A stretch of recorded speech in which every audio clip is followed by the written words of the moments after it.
At the top tonight, a new trend plaguing the Texas Alcoholic Beverage Commission.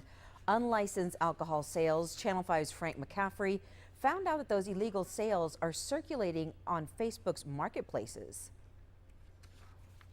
In the Valley, these Facebook marketplaces have become a place where anyone can post an ad selling alcohol, and anyone, even underage drinkers, can buy.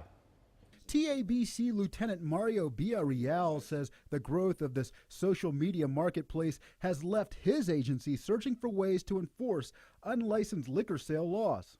On our behalf, we probably just need to put more resources into it because it is growing. It is a growing issue. He says these ads placed in Facebook markets have grown in popularity.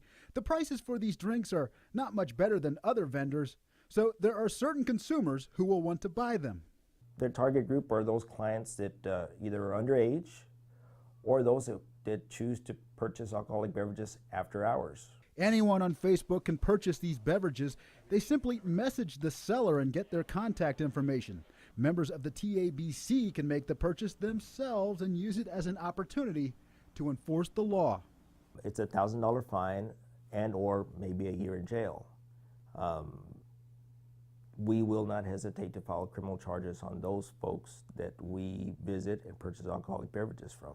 A Valley resident who wanted simply to be referred to as Nancy says her 15-year-old nephew has struggled with substance abuse.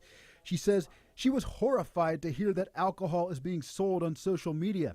She did not want her face seen on camera.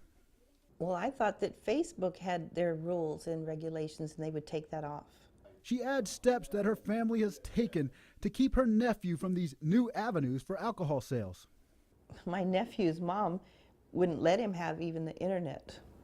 It came to that in the last year or two. Nancy says she knows it's extremely easy for underage drinkers to find the drinks they want. The TABC also reminds underage consumers of alcohol that if they get caught drinking, they can be fined, lose their driver's license, or be sentenced to community service, maybe even jail time. In the studio, Frank McCaffrey, Channel 5 News at 10. If you want the TABC to license to sell alcohol off premises, there are some standards that you must live up to. This is a Channel 5 News Extra. TABC says in order to be licensed to sell alcohol, you must be over 21 years old. The group then runs a criminal history check on you and anyone that you live with. It also checks with city and county officials to make sure they know that you're applying for a license to sell alcohol. Some cities in Texas also ask that you get approval from a church or a school if your establishment is within 300 feet of their facilities.